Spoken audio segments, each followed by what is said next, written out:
How's it going? I'm Danielle. And my name is Ken. And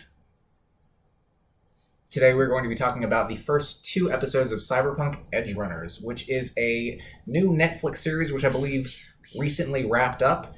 Looks like it has 10 episodes. We've watched 2 so far.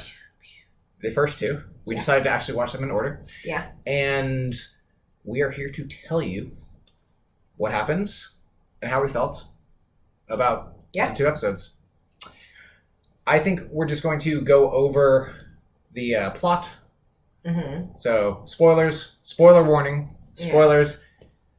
Perhaps in the future, for future episodes, we might make a non-spoiler version, but for the sake of brevity, and because we're both tipsy, I'll be completely honest with you. I think we should talk about, before we get into the descriptions, our background of like Cyberpunk, or more so. I love that. More so yours. Sure. Because I kind of just know from like watching you and I play like. You want me to talk about my Cyberpunk background? Yeah. What, like the video game? Yeah. Sure. Like how we even know anything about it, or maybe that's like, is that too much? No, I don't think that's too much at all. That's actually a really good point. Okay, so if you are unfamiliar with Cyberpunk as a series, and this is where my ignorance is shown. I'm not sure if it's about a book, if it was a world that was created by CD Projekt Red, but CD Projekt Red is a game development company that created this game called Cyberpunk 2077, which had a lot of hype around it.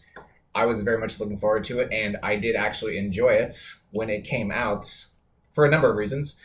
It is, I don't know if steampunk would be the right word. It's futuristic. It's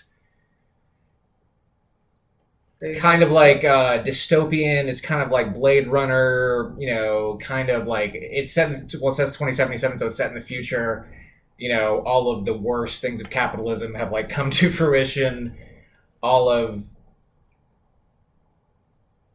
the worst, and it's actually interesting because Cyberpunk, the show, as I'm seeing, is like filling in some of the intermediary gaps. But essentially, it was a game that had a lot of hype around it, and it was going to, and it did have Keanu Reeves featuring in it, which I think is neat. He plays the character of Johnny Silverhand. This is not a Cyberpunk 2077 review, but as Danielle mentioned, it is worth mentioning that it's within the same universe as this game. I really enjoyed the game. Like I said, I think pretty much all you need to know so far from what I'm seeing, because I'm not sure if the world's even, if the characters, I should say, they both take place in this place called Night City. Night City is like the Gotham or the Metropolis or whatever. It's the main city that everybody in Cyberpunk aspires to be in. It's the New York, basically, more or less. It seems like that's the place, because I think it's New York meets like New Orleans. It's a mix. Plus maybe some like Japanese, maybe Tokyo or something, throw that in there. All of those. Yeah. A trifecta. Because outside of it, you do have, outside of Night City, which is the nexus of, the cyberpunk happenings, you do have nomads, you do have kind of like more tribal wouldn't really be the word, kind of more like Mad Maxy sort of individuals. Very much so Mad Max. That's how I put it, because they still have technology and whatnot, but it's not cityscapes. It's more so like deserts and outposts and whatnot. But at the center of that, I don't know about geographically, but at least at the narrative center of that is this place called Night City, which both the game Cyberpunk 2077 and the show Cyberpunk Edgerunners, it might have a longer title, but that's at least I believe that's it. Yeah, Cyberpunk Edgerunners. Yeah, I see the Wikipedia right there. They both take place within the same place called Night City. So, like I said, it's futuristic. I like the game a lot. I liked, the tech that it used. I like the fact that there's 3 different, backgrounds you can choose. You can be one of the nomads, one of the outside Mad Max people. You can be a street kid, which is somebody born into Night City, but born on the lower rungs of society, not affluent. Or you can be a corpo, which is a corporate, person, a person of means, a person who is intertwined within the corporate and almost like mafiosa stranglehold that is being forced upon all of the citizens of this place called Night City. So it's in the same area, and especially if you've played the game, there's so far, even 2 episodes in, there's a handful of neat little, like, oh, that's cool. Like they do this in the game, they're also showing it there, or it's like, It's a similar layout, so I did enjoy that. So yeah, I don't know what much else I could say besides that. I like the game.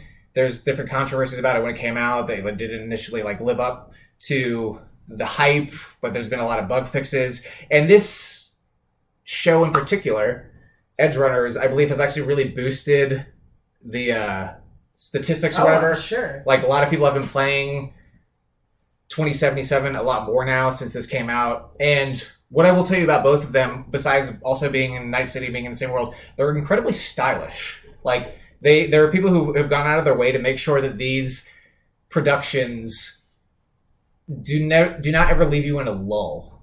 I would love to go to like a cyberpunk themed party, or even when I was playing the game, because Danielle watched me play a good amount of the game, and I remember it was one of those things where I wouldn't progress too far without her being there, or I would just catch her up to the narrative story because it was pretty good. I don't remember ever really being bored. There were some parts where I was kind of annoyed at, but in general, it's they try and keep the pace going. Bright.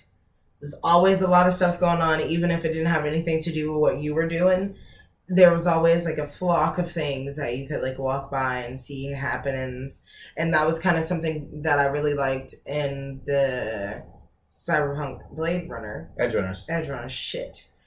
And I was like, you got it. Don't look over there. Don't look at the title. Anyways. Same thing.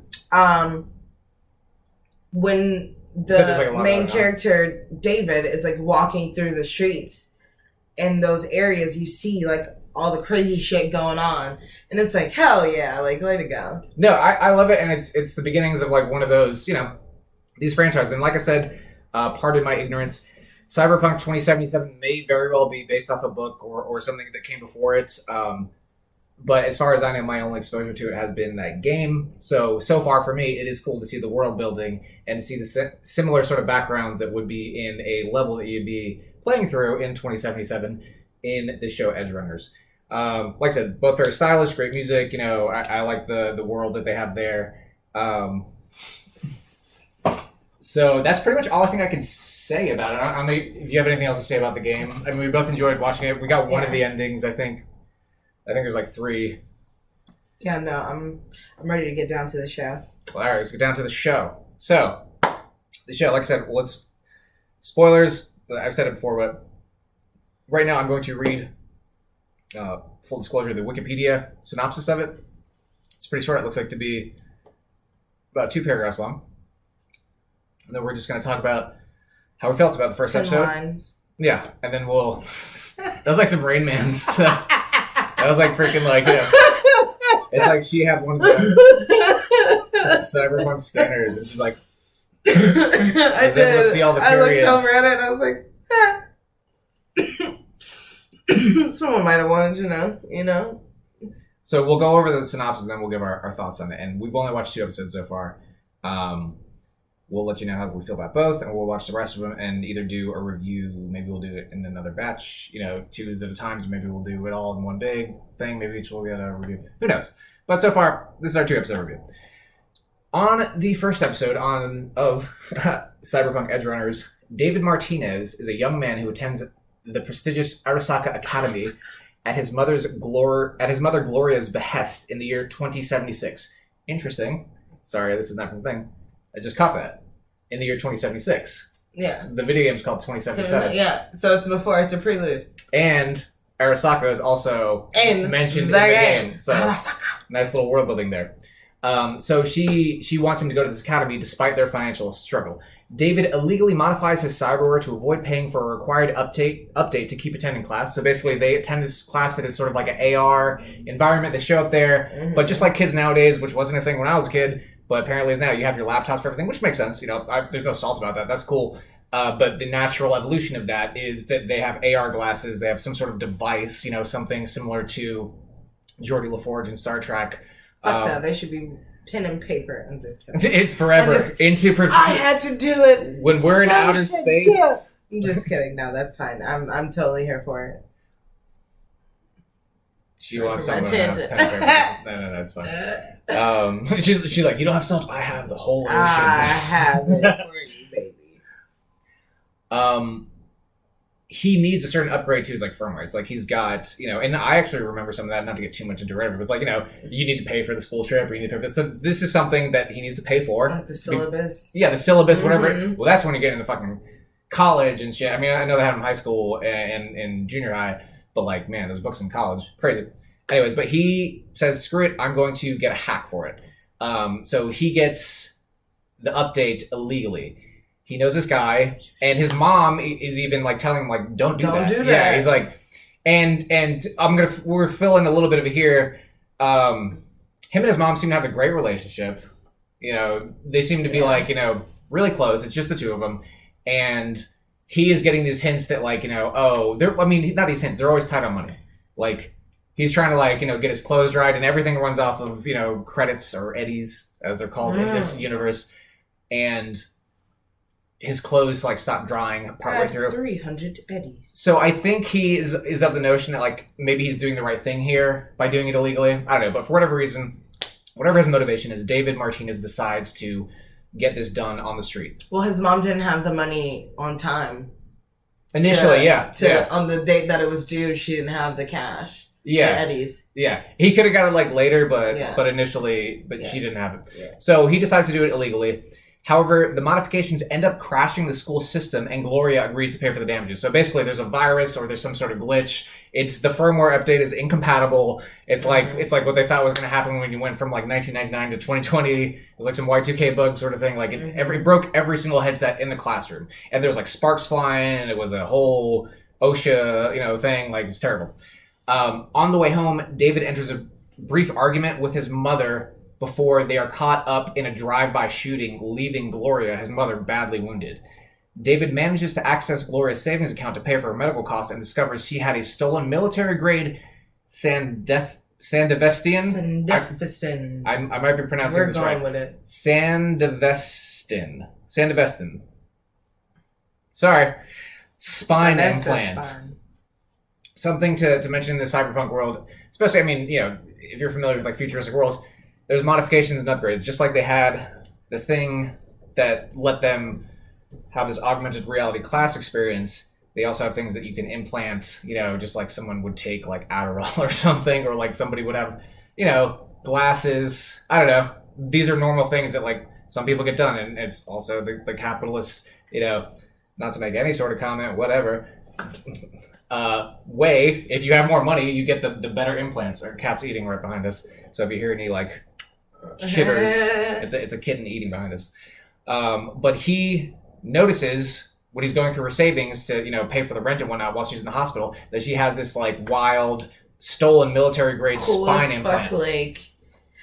Because his mom was like a nurse's aide or like some RN, not an RN, but like something along the lines of like she dealt with something that gave her access. Yeah, because the opening scene, she was like she was like in the ambulance, like one of the like first responder type people. Yeah. So like she has access to those kinds of things. It's not like she's just like some school teacher that stumbled across it. Like it makes sense as to how she could have access to these things. Yeah. So military grade. So while she's in the hospital, David is like still trying to pay the bills. He finds out from the doctor that his mother's condition has improved, but she's still in the hospital. He's trying to pay these bills. He's got like these savings, and his kind of like his nemesis or whatever, like his like schoolyard bully. Ugh. This guy Katsuo, call him whatever the hell. I'm calling him Katsuo. Yeah, Katsuo. He basically just like berates the hell out of him and is very like, I hate he's like, oh, you're the poor kid, you shouldn't be here. Yeah, it's like, what did your mom have to do to get in here? Yeah, but like, he insinuates all sorts of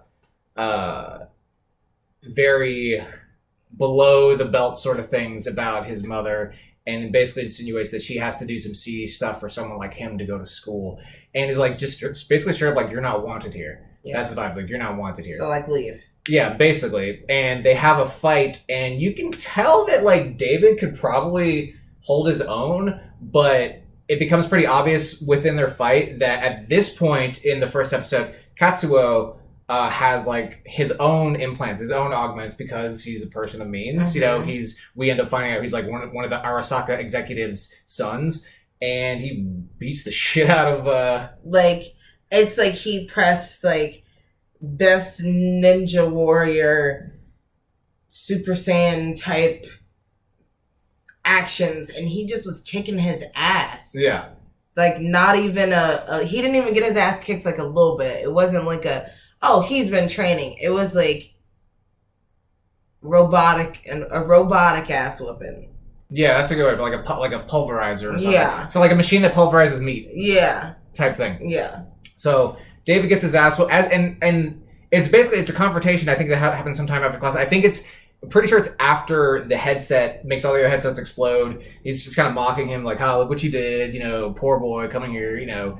Well, remember, Katsua, whatever, was like, when David apologized, he was like, "It's not even about the it's not even about the incident." money. Yeah. Like he didn't even care about that. It had nothing to do. And my thing is like you're that like this Wikipedia summary is actually leaving some stuff out. Yeah, because the school acted like disappointed, but sort of like, you know, hey, you know, maybe we should transfer him out. And then the guilt was the shame was put on him from Katsua, who was like, you know, you're garbage. You'll only ever be. I heard your mother. Obviously, she begged. She was crying and begging and pleading.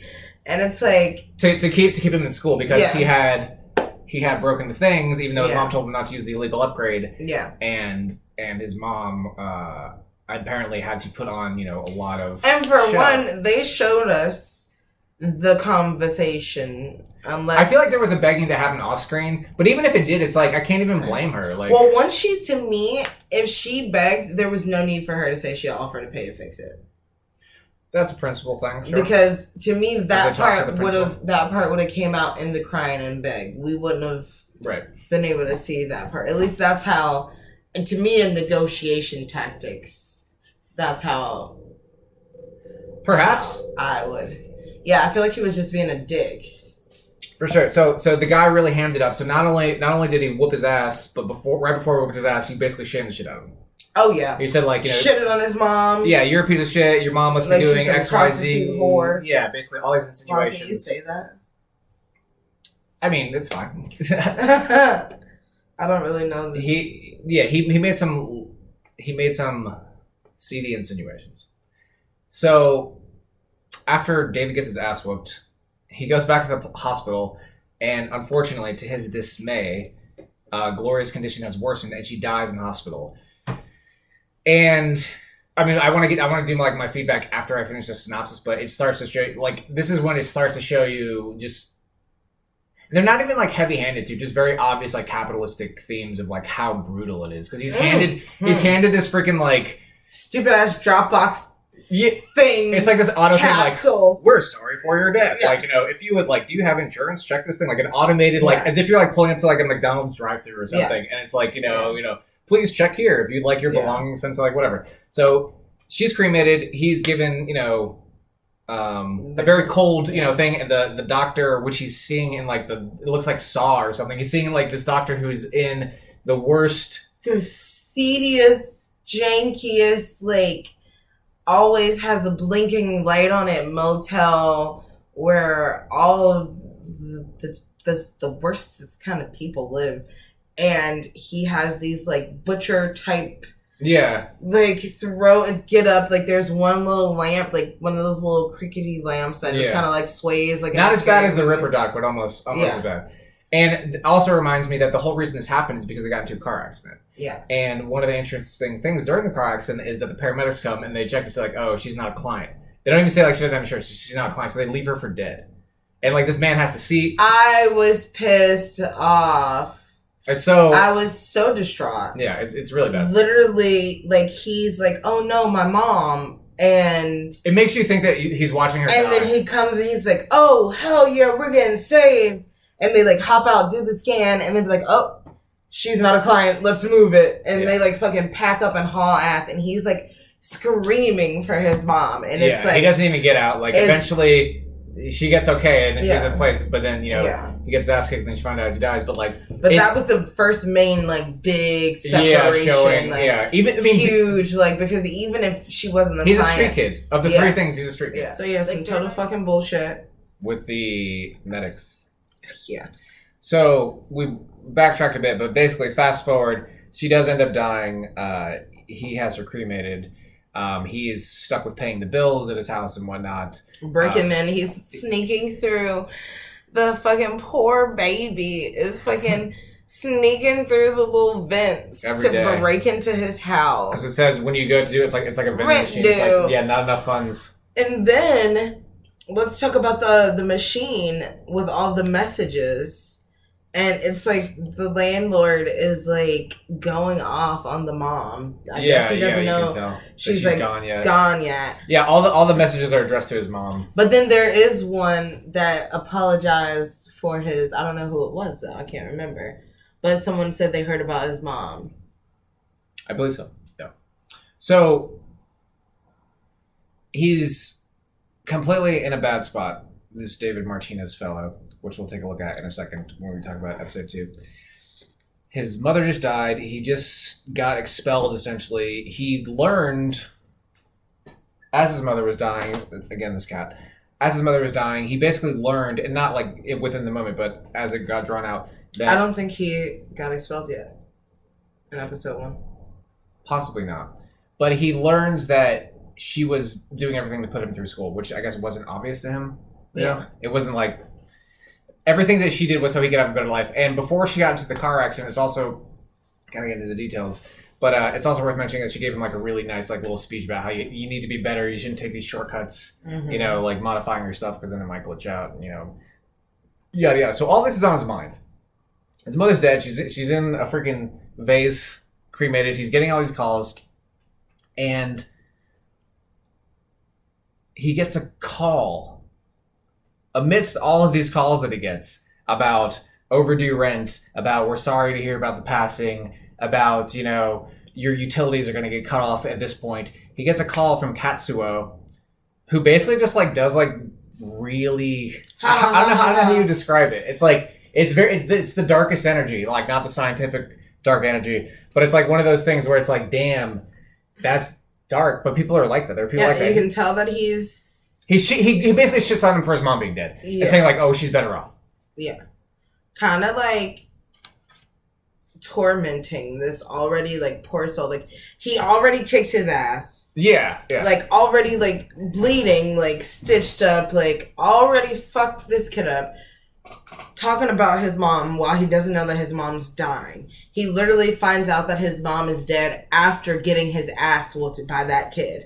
Literally after he gets his ass whooped, he bandages himself up and he goes to see his mom, who the man told him would be out in a couple of days in there and she'll be out. So at this point, he's like at the lowest of the lows. The lights are about to get cut off. The power is about to get cut off. Like he's just like down on his luck. He just had this like super encouraging conversation with his mom about the reason she's working so hard is because she wants the best for him and she wants him not to be like a street kid, and she knows he's going to get the Snickers and the looks, but at the end of the day, the better education, the better this. Like she wants him to be a part of this Arasaka. She sees him at like one of the top floors. Yeah, exactly. And so she knows that him being at this academy is going to open up doors that just him being on the streets wouldn't, or being at one of these shitty ass public schools would be. So, so she gets killed and the fucking, his villain. Yeah, and miss all these calls. Because he's already stressed out about rent. He's stressed about fucking his mom died. And then like this guy calls and just like. Yeah. So, it's just, at that point, he's like, oh, he was trying to sell the military grade thing, but nobody wanted to pay enough money for it. Yeah, so he's like down on money, and the piece of hardware, the Sandoviscan spine implant, he was trying to sell it for money because he's basically you can tell he's somebody who knows how to get money in maybe the not most above board things like definitely paid black under the market table type shit. Yeah, you could he's a someone call that an entrepreneur. He's like very streetwise, like that's his maxed stat if he's like an RPG character. So he's trying to unload this thing and he can't, and he just gets this call from Katsuo, and it is not at the right time. There's no right time for it, but he basically presses every single button that this person must have about the doubts of himself, about like what his mom was doing, like, and in his head you can even tell the way that they present the character that the character is struggling with the fact like, was his mom actually doing something like that? I don't know, like all the guilt of all that and whatnot, and she very well might not have been. And he basically tells her like, it's good that she's dead, she's better off, you're a piece of shit, whatever. And so he loses it. He blows a mental gasket. You can tell it's the mental hulking out. And he goes to his friend. David meets up with a local Ripper doc, which is also a theme in Cyberpunk 2077, who he regularly buys black market goods from and requests to have the spine installed into his own body. And so that's the way that episode 1 ends. And I will. So, what did you think after the first? Because we went right into watching the second one. I thought it was really good. It was a nice intro. I thought the character design was very well done. I liked the world building. I liked what they did with everything. I think it was really good. I'm excited to see what they do with it next. Once we get into episode 2, I think it was a great follow-up to the first one. As far as like being this like new thing, or like, I don't know, like I'm ignorant. I don't know if it's based off of a book or anything, but especially now that you pointed out the fact that it's a year before the game, 2076. It's acting as a standalone almost, or something to kind of like help build that cyberpunk type world, and also kind of to see like, I guess, how it's perceived and things like that. So I think they did a really good job. I would say I'm a fan. Yeah. I'm very intrigued. My heart breaks for the David character. So I'm excited to see how long his rage is gonna fuel him. Right. Which understandably, like, he has every right to yeah. Well, that kind of gets answered a little bit in episode 2. Yeah. Because he goes through some other twists and turns, but he's definitely, that's his big arc in the first episode. But overall, you liked it. Yeah. Cool. Same. I'd say 2 of the highlights for me are the music and the visuals, and 3 of the highlights are the music, the visuals, and the storytelling. Can't go wrong getting those 3 right. And so far, there was things that you anticipated that were going to happen that didn't happen right away, but then they did happen, like the mom dying. We both thought like, oh, his mom's going to die right there in the car accident. But then it's the fake out of like, oh, she didn't die yet. I think they didn't let her die because they fucked up so bad with those people like fucking her over and leaving her to die. Yeah. I think they're like, that'd be too much for everyone. Well, to me, to me, that would have been too much for me. Exactly. To me, that's a sign of like a good writer's room, or whomever, maybe it's a solo writer. I don't know. That's a sign of somebody who like knows just enough pacing, just enough like, you've become invested, so you got to give people an emotional reason to root for people that doesn't seem like, just bleak blackness. So there's like, oh, maybe she's okay. Maybe you're going to keep seeing her. And then... Psych. Exactly. So still kill the bitch. That was the first episode. And then, like I said, we went right into the second episode. And in the second episode, this over here on the left is David Martinez. In the second episode, we were introduced to this character on the right, which I'm not totally sure on her name. We'll get it in a second. I want to call her Chloe, but it's Lucy. Is Lucy? Yeah. So Lucy, I believe, if I'm not saying, I'm pretty sure we saw her like in glimpses in the first episode. Yeah, she was randomly because. Yeah, it's worth it is worth mentioning that she was in the first one that episode, was randomly phasing out. Well, like he would see her and then she would be gone. In the first episode, it actually starts off not with David Martinez, this gentleman with the yellow jacket on the left here.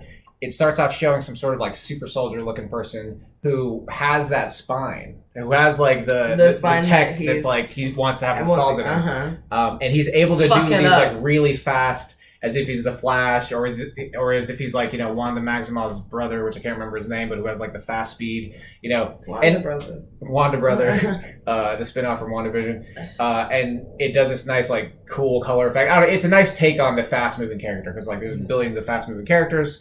It's obviously not like a new thing to do that, but I did appreciate that, and so that is the same spine, and so it's weird because like he actually notices her even without having the spine. And this girl, she's doing something to manipulate the way she's being perceived, because you get hints of her in the first episode. I think she has like an upgrade. Yeah, so she might be like going faster. She might be like have that stealth thing or something. Yeah, some Star Trek like something. But basically, to go through real quicker than we did last time on episode 1, just to read through this and then give us to give you guys our take. So. End of episode, little cliffhanger, I want this installed in me, something along those lines. I don't know what his line was, but basically he goes to this Ripper doc, who, by the way, is the same doc who put the garbage upgrade in his thing, who he says like, hey, when you're done with it, he's like, when you're begging me to take it out, I want he's kind of like, it's kind of like a frenemy thing, sort of. Yeah, like, he's kind of like a Lex Luthor. Yeah, you can tell that like he's out for himself, but sort of out for this guy as well. I don't know. And it is a world where it's like it's very like Wild West, like pirates, like it's good to have allies, but you'll turn on someone on a dime because maybe that's the thing to do.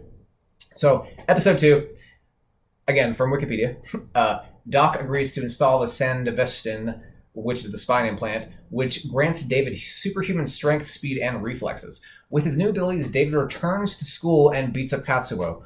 He does so in full view of security cameras, which results in an expulsion from the academy. So you're right. He wasn't expelled until the second episode. It seems like his mom was able to actually like go to bat for him, which is great. But when she fucking knocked the shit out of this guy in cameras, school. Arasaka Academy. Yeah, and it is a good ass whooping. It's very like what's the word?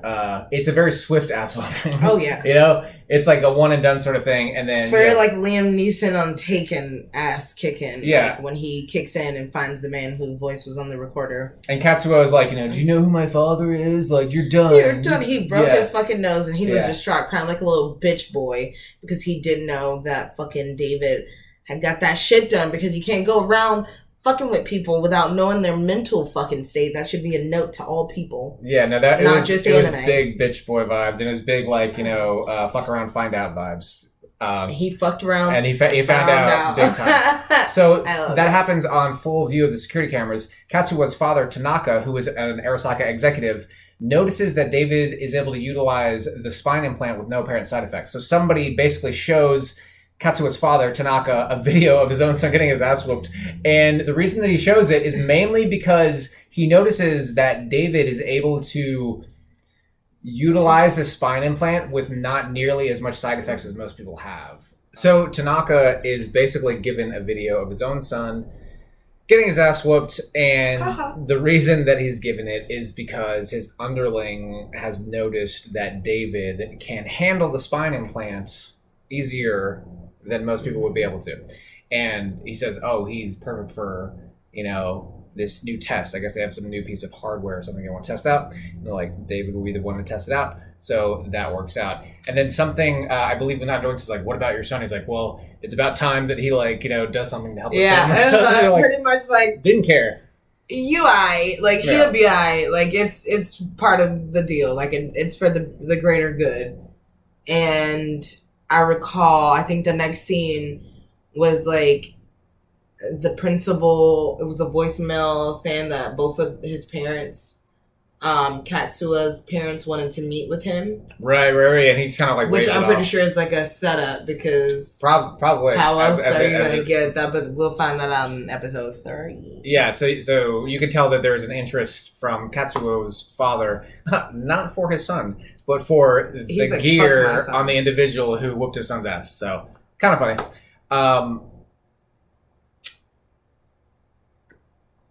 Meanwhile, as David aimlessly wanders the city, he encounters a young netrunner, Lucy, who is this young lady on Right. the right side of the screen over there. Yeah, exactly. I see why. I know. I was like, what? And when he meets Lucy, Lucy agrees to take him on as a partner. After a night of pickpocketing marks on the subway, David collapses due to overuse of his spine implant. Which, like gushing out his fucking nose. Oh yeah. They were chilling. Overheated. Yeah. It was almost like, oh, I just bit my fucking lip. You just bit your lip? Yeah. Oh, cutie pie. I'm sorry. Thanks, baby. How you doing? Well, I didn't go all the way down. That's so okay. I didn't want it. Well, I care about your well-being. Cute. We can keep it. We'll keep it. No, they'll be like, we're not here to see you guys be cute. We're in love. Of course they're in. What else would they be here for? Okay, but are you okay? Mm-hmm. I'm good.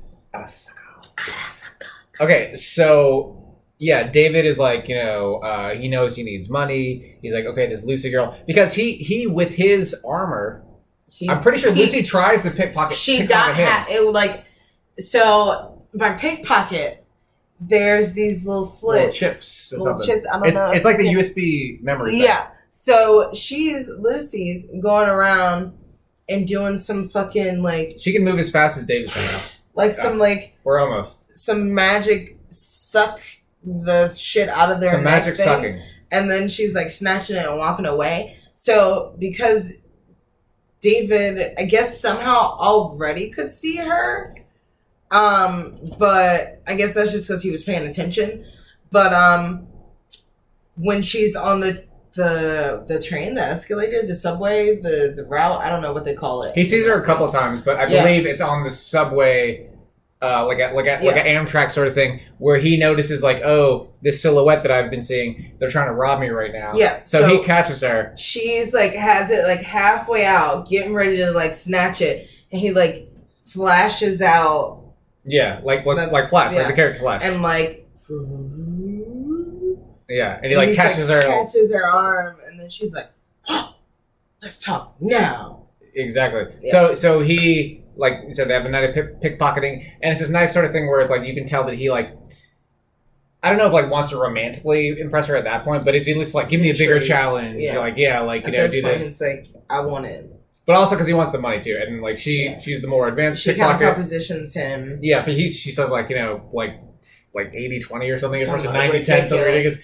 He eventually gets 70-30. This is the split of their pickpocketing. So they have that night of pickpocketing. They do some sort of bonding, but basically his nose starts gushing after that night, blood running down because he's been using the device over and over again. He uses the spine implant to zoop and steal these people's stuff.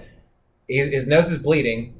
So Lucy takes David back to the doc, the same Ripper doc that implanted this said spine implant, who prescribes him immunosuppressants and warns him not to use the spine implant. But he was supposed to. Yeah, it's he set him up to those initially because Lucy made it seem where's your pills? That's an automatic thing that everybody knows it. It's as if he didn't use oil for his car. It's somebody's driving their car and it's much. I haven't put oil in it for 2 years. I didn't know that was the thing you had to do. But he also did say that he wanted it when the kid didn't want it anymore. When he was begging him. So I feel he was just trying to speed up the process of him being he wanted the Ripper doc seems like he wanted David to give up the devices because their deal is when you can't take it anymore, give it to me and it's mine, sort of thing. So he kind of set him up to have failure with it by not letting him know that he needs common medication to operate this device. So he's collapsed.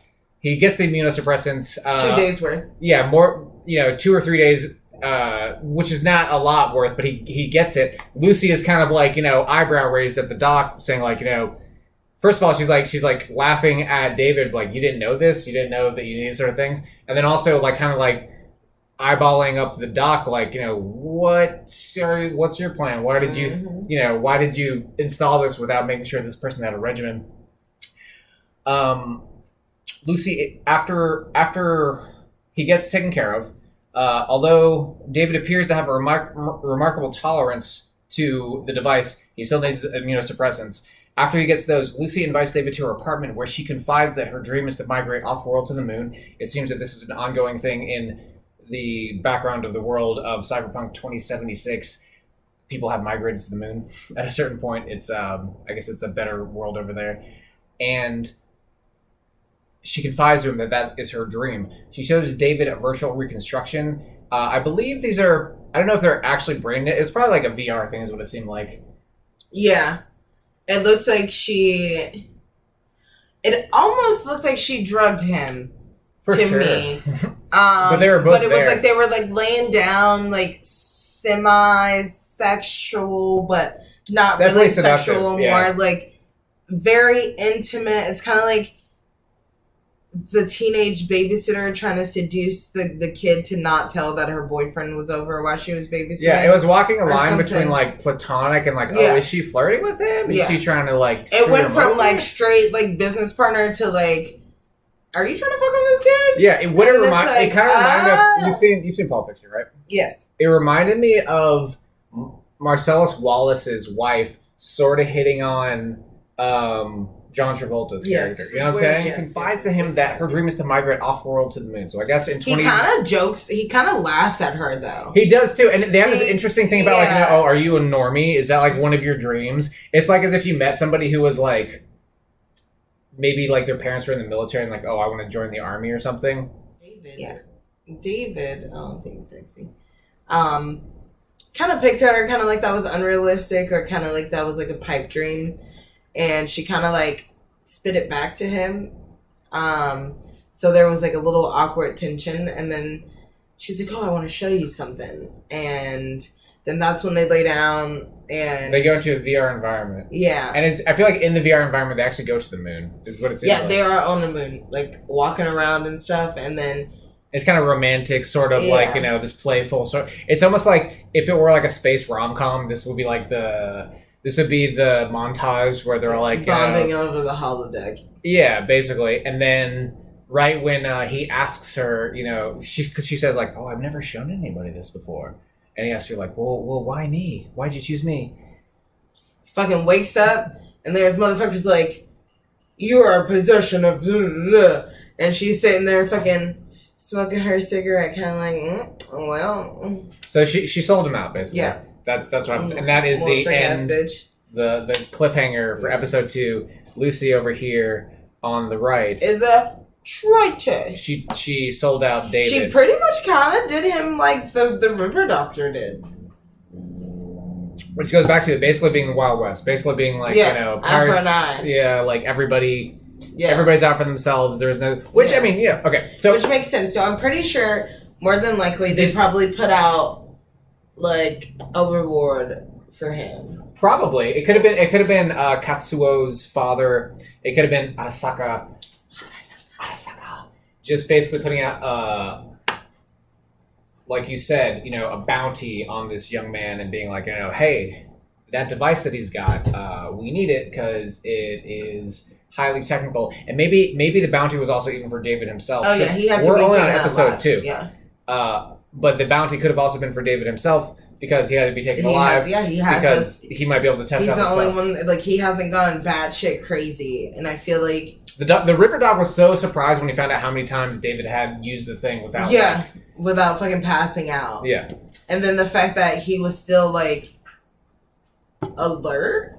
Yeah. As well. Like, you would be a vegetable, but yeah, it's like, no, it wasn't like he was like super like. Which I like what you said, because it's probably because he tapped into all that rage and sadness he had. Yeah. And he was just like, certain things, like, you know, it's like, it's not like he's some. It's like he understands pain, he understands rage, and then like it's at a very pivotal moment for him because he just lost his mom, like his person essentially, and then like after getting the shit kicked out of him, like after getting fucking berated and fucking put out, so like that does a lot to a person, and he's fucking killing it with this fucking military grade. Yeah, it was almost as if like, you know, when you're running and you have like a runner's high or something, you don't notice it. Like it was like it finally caught up to him when his nose bled, because the whole time he was kind of like running off of like his own adrenaline or whatever the case may be. So this guy Tanaka might have yoked him up, but that's basically how it ended. They seemed like they wanted the thing, like, you're in possession of this thing that we need, and most likely they also wanted Tanaka as well. And Lucy, like you said, she's just sitting there like, chilling. I feel like that bitch is gonna break him out of wherever he's at. So that's okay. So what did you think of the second episode? I liked it. I think it was a very good follow up. I feel like it couldn't have gone any other way. I am very pleased with the fact that he got to kick the shit out of that kid. Yeah. That made me. That was the end of episode 2. That made me very. Episode 1. Sorry. What? No, he didn't get expelled until. Oh, you're right. Yeah. You're right. It was a episode. Shut up. We just watched them back to back. So no, you're right. It blended, episode. But yeah. So, and I was happy about that too. That was a great part of it. The immediate gratification of revenge for me was very sweet, and you got to see blood. It was great. That is another part too. Yeah, that I enjoy about it. Yeah. Oh, I love it. Yeah, I live for it. It gives me life. But yeah. So I was very pleased with that. I liked how they roped in this kind of character, because honestly his life was getting so fucking shitted on that I didn't even remember that it was this figment of this girl phasing in and out essentially. Yeah, they did nice hints of that in episode 1. Yeah, and it was we saw her numerous at times. Yeah, you think she was going crazy? I just kind of didn't pay attention to it and kind of forgot because he was getting shitted on. And then it's oh, okay, so they're bringing her in as a character. So I definitely, because she did pay, because the Ripper Doc made him pay for the 2 days or the 3 days supply. Yeah. Stuff. So she owes, paid with the owes chips. Her. David owes. That they had just David owes Lucy at least whatever it costs to make sure that the Ripper Doc and it looks like 5 gave her 2 to 3 days. Chips. Not whatever it is. David owes her, and David had only 2 or 3 days. Oh, she said you're back down to 20%. Because he had talked his way up to 30%. Yeah. No, it was cute. There's lots of cute scenes, but she played him in the end, and that's what I She kind of looks like a big sister.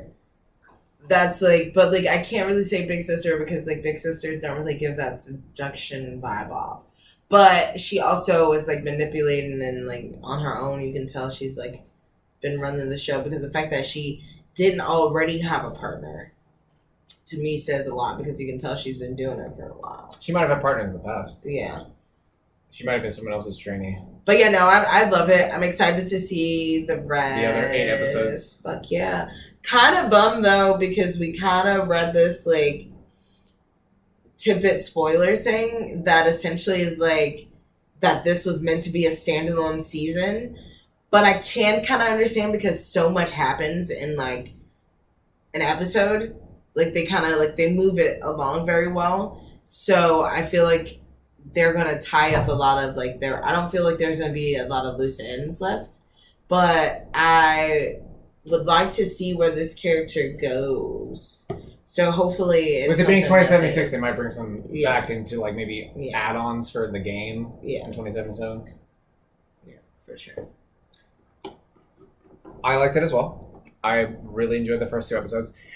We haven't had Netflix for a little bit. We finally got it back. We decided to, because we wanted to have a look at some new things, give our takes on a number of things. And ironically, it reminds me of 2 other Netflix series, Arcane and Yasuke. Yasuke for the gore, for the stylishness. Those are also 2 amazing series. Me and Danielle watched Yasuke front to back. I watched Arcane myself and kind of forced a lot of it on Danielle, but she enjoyed it. She enjoyed what she was subjected to. Yeah. And one day we'll watch the rest of it and she'll cry and it'll be great. I'm kind of finicky about things sometimes. No, it's got a lot of feels, but this is what it reminded me of, because Arcane is one of those shows that shows things from multiple angles, but also really emphasizes the class differences, the class warfare, the class struggles, everything like that, and how they pit people against each other, and how it's very dog eat dog. So I really liked it. The style, the animation, the music, the presentation, even Franz Ferdinand's modified song for the intro. I thought it was good. You okay, sweetie? Yeah. I hit my shoulder. Oh. And I was trying to play it off, but then I realized my face did this weird pain contortion thing. That's okay. Are you okay? Yeah. I'm glad. I liked it a lot. Excited to see the other 8 episodes. I don't mind that it's a one and done thing. I think that's a cool all your head scenario. And it's also like knowing for a company that like not to shit on CD Projekt Red, I like where Cyberpunk is now, but maybe the one season is kind of them learning from the release of Cyberpunk when they have like these massive expectations, and then like it was really glitchy, it was crashing when it first came out, so maybe they're like, let's set the bar low so then we can surprise people when we come out with the season 2 or something. I don't know. But so far, so great. Would recommend. If you enjoy Yasuke, if you enjoy Arcane, if you enjoy the game Cyberpunk, if you enjoy sci-fi, if you enjoy action, if you enjoy anime, if you enjoy, yeah. This is also one of the things before we sign off. The Rotten Tomatoes review. Thank you. And the viewers' audience score. That's one of the closest things. It's very rare. Yeah. To me, we actually have another video about how there's been a split lately, and this is... So this is kind of refreshing, because I... Certified fresh. Felt...